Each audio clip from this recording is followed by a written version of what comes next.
Good morning, ladies and gentlemen. It's Dr. Jones again talking to my middle school students. And today we're going to pick up the conversation that we had before about rocks and the rock cycle. Now, if you recall, we're talking about how we can use rocks and rock strata to look at the geologic scale or geologic time of the Earth. So again, remember, when we're looking at rocks, rocks are actually a mixture of chemicals. And from last time I told you, think of the rock as being the actual meal, like breakfast, lunch, or dinner. Think of the minerals as being the parts of the meal, like eggs, bacon, hash browns, okay? Now, when we talk about rocks, remember, there are three main categories of rocks. We have sedimentary rock, we have metamorphic rock, and we have igneous rock. Now, as I said, today we're going to be going over specific characteristics of each of these rocks, how they're being used inside of construction or our everyday lives, and more important, how to use where certain things appear in a rock strata to determine geologic time, what came first and what came afterwards. So, let's start with sedimentary rock. Now, again, remember, sedimentary rock are rocks that accumulate from sediment. It's in the name. Now, there are three main types of sedimentary rock. We have clastic sedimentary rock. This is like sandstone, okay? We have chemical sedimentary rock, like dolomite. And then we have organic sedimentary rock. This would be like our limestone. So let's first start with the clastic, okay?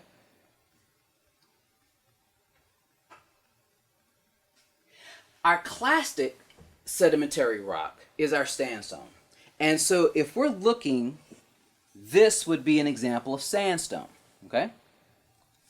Now, with sandstone, understand that, first of all, it's very porous and it allows water to penetrate very easily. So, we're going to be using gloves, safety first. If you were to put water on sandstone, and I do not recommend doing this at home, you will find that the water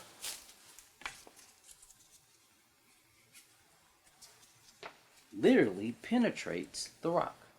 So here we go, a couple of drops, nothing major. If you're looking at this, instead of the water running down, you see that in a lot of ways, it's just soaked up by the rock. Okay? Now, the thing that makes sandstone so fragile is the way that it's made. See, you have to understand that sandstone really comes from erosion or caused by erosion. So when you get additional erosion, you'll just wear more of that rock away. That's one reason why, if you look at any of the geologic sites for Egyptian findings and they find sandstone, a lot of times they can't read it. And it's really because the stone itself is not a very strong stone. But because you can chisel into it, it makes very good material for writing, which is one reason why sandstone was used by many cultures as a way of preserving a language. Now, let's talk about the next one. Dolomite.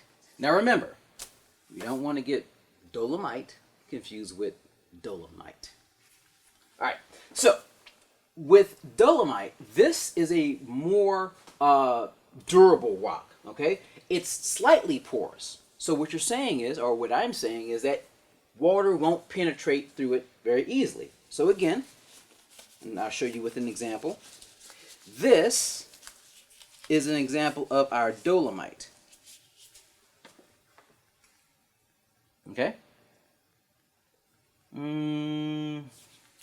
my dolomite. So when we're looking at our dolomite, you know you get a nice shine, nice sheen on it. Okay? So with dolomite, you will find that if you put water on dolomite, it will just run right off. See? It's not really penetrating. It's running off. Now, the thing about dolomite, though, is that what you find with dolomite is that it is reactive. And it is reactive with acids. Okay? So, here's an acid. Add a little bit of this to our dolomite. Make it a little bit of reaction. And if you are looking at this, you'll find that with acid, it literally is penetrating the rock. It's not as exciting as if I use hydrochloric acid, but I actually love my eyes, and at this point, we'd want to take them out. All right? Now, what you do find is that because dolomite is not porous to water, it's very readily available. You will see dolomite as being part of concrete and asphalt. Okay? The last one, limestone. Limestone. Now, what you find about limestone is it's also a very dense rock with very few pore spaces. But limestone, kind of like dolomite, has another property. It reacts with acid. You can actually use limestone to neutralize an acid. Okay? So if you notice, what I actually just did is I put the limestone in for add some of that pulling of acid from the hydrochloric. And what it's going to do is literally start reacting with it. Again, it's hard to see on camera, but you are getting very small bubbles. And that is when an acid reacts with a base. Here's why. Inside the limestone, you have material, calcium carbonate, which acts as a base. We find this like in baking soda. So you'll find that sometimes you can crush up your limestone and apply it to soil to bring down the pH, to make it less acidic. Okay? So these are our sedimentary rocks. Now, moving on. Let's talk about our igneous rock. Now, there are two main types of igneous rock. The first one is plutonic. Okay? The other one is volcanic. Yes. Wonderful thing about science, you get great words. All right? So let's talk about plutonic first. Okay? When we say plutonic, don't get it confused with platonic. If somebody says that you're platonic, that means y'all just friends, nothing else. Plutonic means that, first of all, you get very, very hot, like magma, but you cool and form something that's very strong and very solid, like granite. The other type, which is your volcanic, is like obsidian. And we'll talk about the properties of obsidian versus the properties of granite. Okay? So, first things first, let me move this out of the way.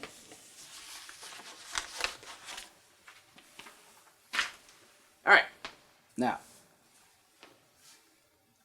when looking at our plutonic rock, all right, namely our granite, what you'll find is that, first of all, granite is very hard. It resists abrasion.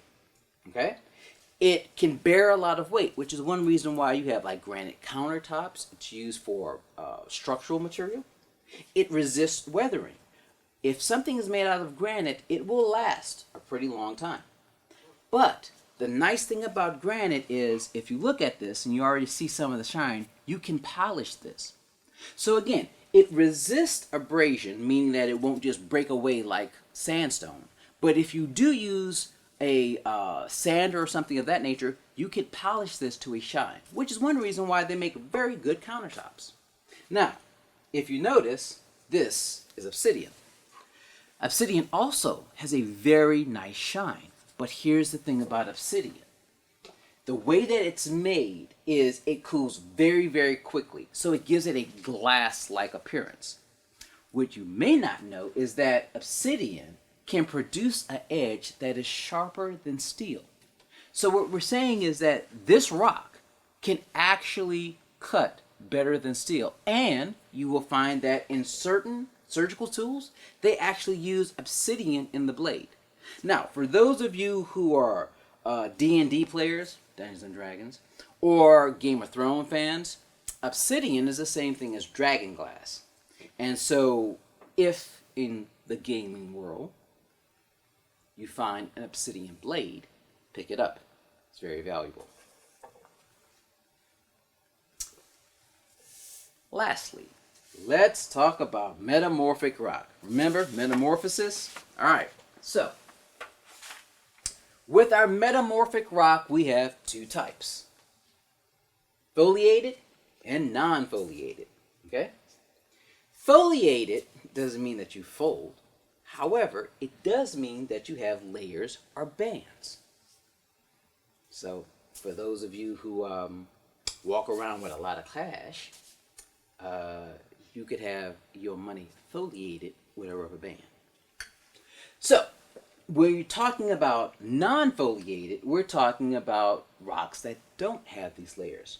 So the two that we're really going to look at is pink marble and slate. Now, what's the difference between pink marble and slate? Well, first of all, let's talk about our pink marble, okay? With pink marble, you find that, again, you don't get the banding. You don't get these areas like with slate where you have light and dark. With slate, unlike marble, you don't have a continuously smooth surface, okay?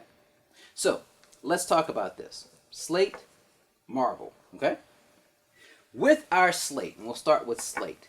Slate is a rock that, again, is mainly made of clay. Now, what you'll find is that it can be cut into sheets, and it resists moisture like water and weathering, which is one reason why you'll find sometimes that slate is very good as a building material, like in slate roofs. But slate's not cheap. So unless you just like throwing money away, it's far better to use the asphalt roof with the limestone in it from before. Now, the nice thing about slate is it also reduces freezing. So that temperature difference is one reason why slate is sometimes used. Now, slate makes very good countertop materials for this very same reason. Basically, hot won't make it hot, cold won't make it cold. Okay? Now, slate is not pretty. Okay? So, now we talk about our marble. When we look at marble, especially like pink marble, one of the things that you'll find is with pink marble has a very nice shine. Meaning, if I sand this down, I can make it shine like a countertop. You find that marble in itself can be carved into shapes, which is one reason why, at times, it's used not only for structures, but for ornamentation and ornamental objects. You also find that it will, just like granite, come in contact with acid and it will neutralize it. So, again, think about the fact that metamorphic rock is made from either sedimentary rock or igneous rock. So some of the same properties that they have, metamorphic rock will have too. So the question may be, all right, why is this so important, Dr. Jones? We've gone through all these rocks. You've put acid on some. You've put water on others. What does this have to do with me, the map, or the EOC? Here's what it has to do. When you look at rock layers, you can understand or make a determination about what occurred in the past. So, here's an example. A scientist is looking at this particular cliff, and what you'll find is that he or she saw that at layers 3 and 5, there was cooling of lava. Now we know if you have cool lava, what kind of rock do you have? Igneous, exactly. And you would not expect organisms to live in igneous rock. So, one of the things that you can see is the rock progresses, bop, bop, bop, bop, bop, bop. It builds. So, if asked the question, what's the oldest layer? If it builds, the oldest layer in the cliff would be at the bottom.